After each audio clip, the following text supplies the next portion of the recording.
I've spent roughly 30 years or so studying different forms of spirituality, magic, and mysticism. In my own personal library, I've collected somewhere in the ballpark of about 130 different books. These books, of course, cross several different topics, different traditions, different practices, all from around the world, both spiritual and religious in nature. I've also had some first-hand experience with my own experimentation and interacting with others who consider themselves some form of neo-pagan, or at least someone who is into mysticism and magic. With all this in mind, I like to share what I've learned and come across, including the evolution of modern witchcraft, which is, let's face it, a very popular topic. But the question still gets asked on a regular basis, is witchcraft evil? To answer that, I decided to make a new video that's kind of more focused and centered on some of the history, religious text, modern practices, and a little bit about personal experience backed by sources that you can look up and read for yourself. We'll explore the origin of the word witch, how it's been weaponized, and what people mean when they say the word witchcraft today, and why some of it might be harmful, but much of it is not. Let's begin. Today, witchcraft is kind of a vague catch-all term. According to different sites like encyclopedia.com, Britannica.com, and Learned Religions, it can refer to anything from Wicca and folk healing to spell work, chaos magic, and even ancestor veneration. Dr. Angela Puca, who's someone I follow here on YouTube, has spoken about witchcraft as a constructed category, reshaped in the 20th century, particularly by figures like Gerald Gardner and Raymond Buckland. I've personally found through a lot of the reconstruction for those who actually want to practice it, especially on a lot of the different books out there by publishers such as Llewellyn, that it seems to be a collection of both Hermetic and Kabbalic traditions mixed in with some folk customs.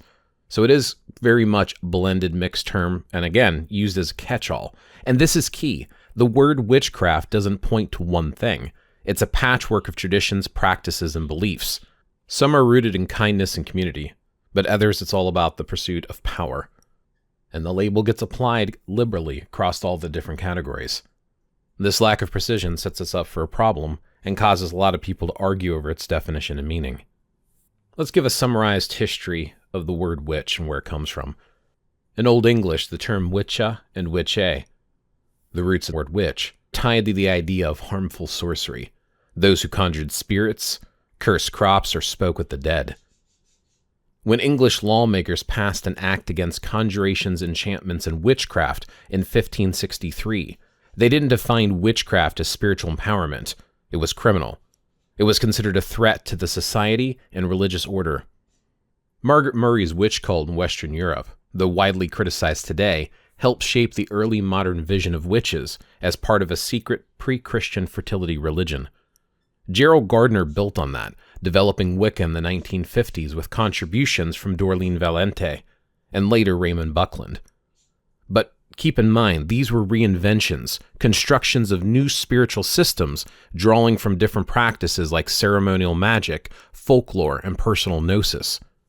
As mentioned earlier, a lot of these ceremonial magics come from Kabbalah as well as Hermetics. So you'll see a lot of the different systems that they used, as printed in modern witchcraft books, reflected in some of the Hermetic texts, as well as text on Kabbalah.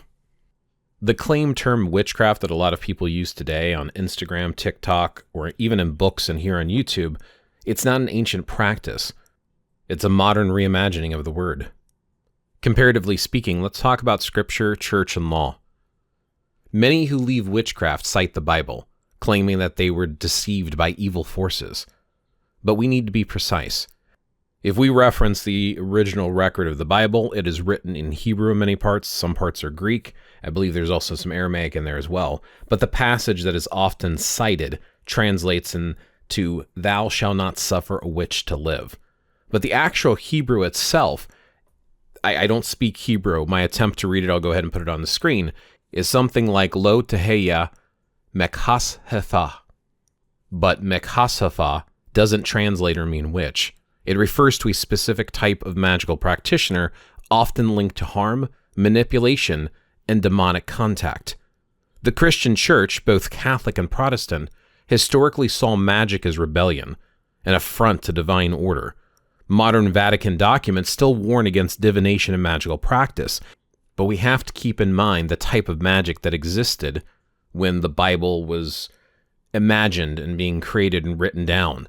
It was in a different culture, time, and society, and what is done today under the term of witchcraft was not practiced back then. In fact, the term witch and witchcraft didn't exist at that time period or in that region of the world.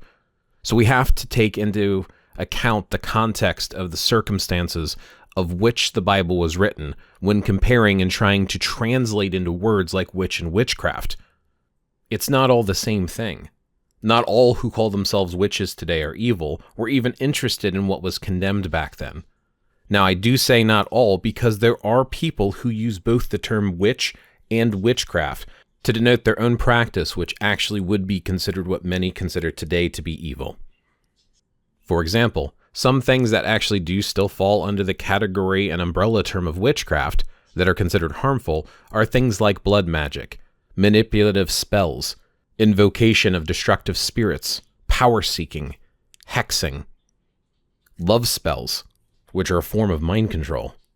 These are real practices, and you'll often hear witches say stuff like there's no such thing as good or evil magic or white or black magic, it's all in the heart of the practitioner.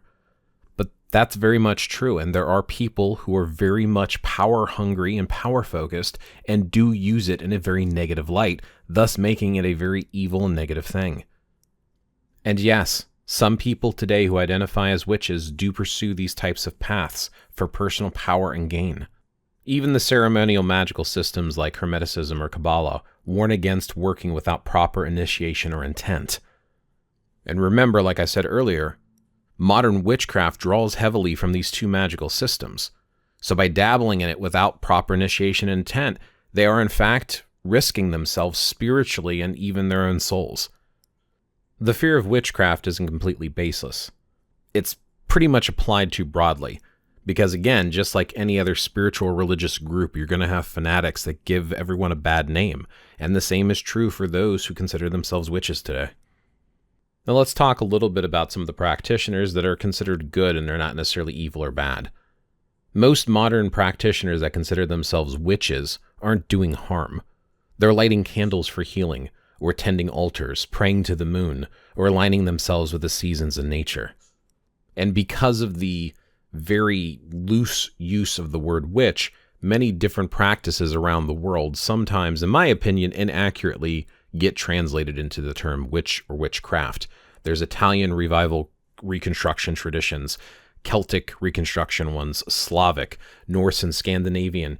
Even some of the Far Eastern practices and stuff gets translated into witch or witchcraft. And depending on how the witch uses the term witchcraft, sometimes it actually kind of fits. Again, it just causes so much confusion. But these paths aren't evil. They are often rooted in love, healing, and balance. Many modern witches, too, hold some sort of version of a code of honor or a reed, as you'll often hear, like, as an example, the Wiccan reed, and ye harm none, do as ye will. So it's important to make the distinction that there are some who use the term in a very negative way, but there's also some who do not. So, is witchcraft evil?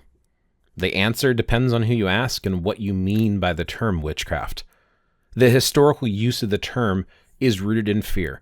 Fear of the unknown, of outsiders, of the heretic, and yes, of real spiritual power used with malice. But how many use the term witchcraft today has moved more towards the elemental, nature-loving, healing aspects of it.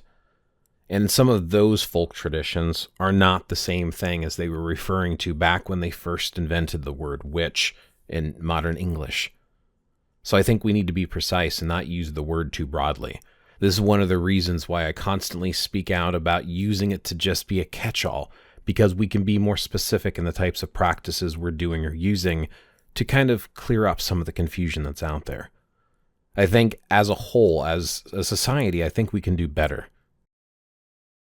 If you found this inspirational or helpful in any way, shape, or form, I invite you to explore deeper. As always, I try to post a lot of sources down in the description so you can check some things out for yourself. What are your opinions?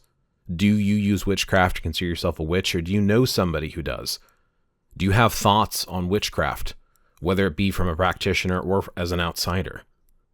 As always, I appreciate your attention, and if you found this helpful in any way, go ahead and check out some of my other videos. As always, may your path be a fruitful one, and I'll catch you in the next one.